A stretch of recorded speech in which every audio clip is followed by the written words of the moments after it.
Dynamic Success the Junior College. Enter to win. Masters in MPC and BPC. अस्सलाम वालेकुम नाज़रीन, आइए नज़र डालते हैं देश की राजधानी नई दिल्ली और उत्तर प्रदेश से कुछ खास खबरों पर।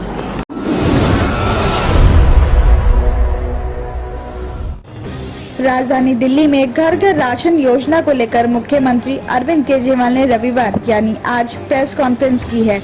सख्त अंदाज में अपनी बात रखते हुए उन्होंने प्रधानमंत्री मोदी का अभिवादन किया और कहा कि आज मैं आपसे बात करना चाहता हूं। अरविंद केजरीवाल ने इस योजना के प्रोसीजर में आ रही रुकावटों को लेकर अपना पक्ष रखा है। उन्होंने कहा कि आज मैं काफी परेशान हूं। दिल्ली में अगले हफ्ते से घर घर राशन योजना शुरू होने वाली थी। मतलब अब लोगों को लाइन में खड़े होकर धक्के नहीं खाने पड़ते, बल्कि सरकार अच्छे तरीके से बढ़िया राशन पैक करके उनके घरों तक पहुंचा देती। इसकी सारी तैयारियां हो चुकी थी, बस अगले हफ्ते से ये कदम शुरू होने वाला था और अचानक 2 दिन पहले आपने इसे रोक दिया। क्यों सर? उन्होंने कहा कि हमने इस योजना के लिए केंद्र सरकार से एक नहीं बल्कि 5 बार परमिशन ली, लेकिन इसके बावजूद इसकी शुरुआत से 1 हफ्ते पहले इसे खारिज कर दिया। केजरीवाल ने बार बार केंद्र सरकार से इस योजना पर रोक लगाने की वजह पूछी। साथ ही केजरीवाल ने इस प्रेस कॉन्फ्रेंस के जरिए प्रधानमंत्री मोदी से पूछा कि जब हाई कोर्ट ने इस योजना पर रोक नहीं लगाई तो आप कैसे लगा सकते हैं। इस देश में जब पिज्जा, बर्गर, स्मार्टफोन और कपड़ों की होम डिलीवरी हो सकती है तो गरीबों के घरों में राशन क्यों नहीं? तो वहीं इस मामले में केंद्र सरकार के कुछ अधिकारियों का कहना है कि राशन केंद्र का है और इस योजना को लागू करके केजरीवाल सरकार अपनी वाहवाही लूटना चाहती है। राजधानी के 2 बड़े हॉस्पिटल्स में ब्लैक फंगस का इलाज करा रहे करीब 70% पेशेंट्स शुगर से भी पीड़ित पाए गए हैं। जांच के दौरान ये बात सामने आई है। इससे पता चलता है कि कोरोना संक्रमण के अलावा शुगर के भी ब्लैक फंगस होने की एक वजह है। डॉक्टरों का कहना है कि ब्लैक फंगस से बचाव के लिए बॉडी में शुगर के लेवल को कंट्रोल रखना बहुत जरूरी है। आपको बता दें कि दिल्ली में ब्लैक फंगस के 1000 ज्यादा मामले सामने आ चुके हैं। इनमें से 89 की मौत हो चुकी है और 92 ठीक हो चुके हैं। तो वहीं सर गंगाराम हॉस्पिटल के एक डॉक्टर ने बताया कि हॉस्पिटल में 100 से ज्यादा पेशेंट्स एडमिट हो चुके हैं। इनमें से 70% पेशेंट्स शुगर से पीड़ित मिले हैं और इनमें कुछ ऐसे हैं जिनका पहले से ही शुगर कंट्रोल में नहीं था और बाकी के पेशेंट्स में कोरोना के इलाज के दौरान दी गई दवाओं के चलते शुगर का लेवल बढ़ गया था। और साथ ही डॉक्टर ने ये भी बताया कि हॉस्पिटल में एडमिट हुए 22 पेशेंट्स की हालत काफी बिगड़ गई थी। उनकी जान बचाने के लिए आंख की भी सर्जरी की गई। और इसी के साथ ही दिल्ली के लोकनायक हॉस्पिटल में ब्लैक फंगस से पीड़ित पेशेंट्स को दिए गए इंजेक्शन से उनकी तबीयत खराब होने का भी मामला सामने आया है। पेशेंट्स के घर वालों का आरोप है कि हॉस्पिटल के डॉक्टर्स ने फंगस के इलाज में यूज होने वाला दूसरा इंजेक्शन लगाया है। फंगस के पेशेंट्स को दिए गए इंजेक्शन के साइड इफेक्ट से 7 पेशेंट्स की तबीयत बिगड़ने का मामला सामने आया है। दिल्ली से सटे फरीदाबाद से खबर आ रही है कि तेज रफ्तार गाड़ी ने शुक्रवार देर रात घर के बाहर अलग अलग चारपाई पर सो रहे एक ही परिवार के 6 सदस्यों को रौंद दिया।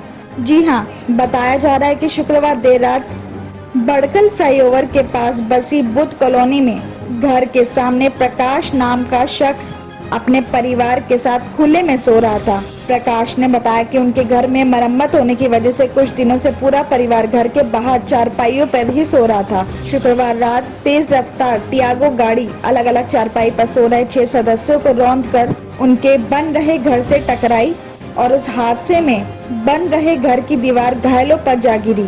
इस हादसे में प्रकाश और उनकी पत्नी सुशीला, उनकी एक बेटी प्रीति और उनके दोनों बेटे शिवम और लव और साथ ही उनकी भांजी कोमल उस मलबे में दब गए।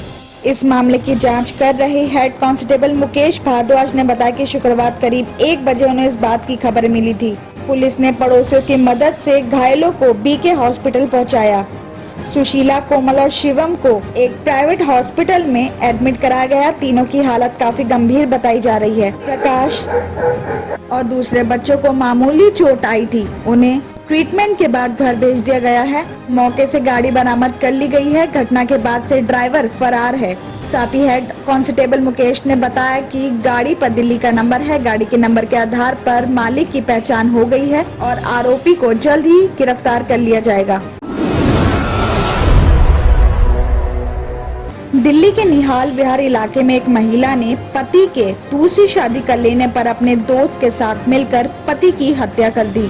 मृतक की पहचान अनिल बताई जा रही है, जो प्लेसमेंट एजेंसी चलाता था। बताया जा रहा है कि कोडरमा झारखंड का रहने वाला अनिल अपनी पत्नी पुष्पेश्वरी देवी और उसका बेटा अभिषेक और उनकी बेटी प्रिया के साथ शिव विहार नीलौटी एक्सटेंशन के एक फ्लैट में रहता था और इनके साथ दो नौकरानी जयंती और महावती भी रहती थी। बृहस्पतिवार सुबह पुलिस को अनिल की हत्या किए जाने की जानकारी मिली। खबर मिलते ही पुलिस घर पहुंची और कमरे में एक बिस्तर पर अनिल की बॉडी पड़ी हुई थी। चारों तरफ खून फैला हुआ था। अनिल की धारदार हथियार से वार कर हत्या की गई थी। परिवार वालों से जब पूछताछ की गई तो उन्होंने बताया कि वो दूसरे कमरे में सो रहे थे, उन्हें इस बात की भनक नहीं लगी। छानबीन के दौरान पुलिस ने अनिल की पत्नी के कपड़े पर खून का धब्बा देखा और उसके हाथ में चोट के निशान भी थे। शक होने पर पुलिस ने उसे हिरासत में लेकर पूछताछ की, जिसने अपना अपराध कबूल कर लिया। आरोपी महिला ने बताया कि उसके पति ने दूसरी शादी कर ली थी। इस बात को लेकर उनके बीच झगड़ा होता था। बताया जा रहा है कि बृहस्पतिवार की रात को उनके बीच झगड़ा हुआ था और देर रात महिला ने अपने दोस्त राज को बुलाकर पति की हत्या करवा दी,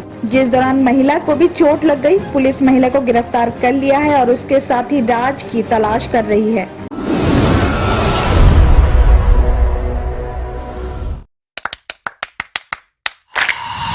Dynamic Success the Junior College. Enter to win. Masters in MPC and BPC. Integrated coaching for NEET, IIT, JEE. Separate block for girls. Better coaching, better planning, better environment with better results. Opposite Madannapet Mandi, Saeedabad, Hyderabad. Phone 04029701124. An Institute of Success Schools.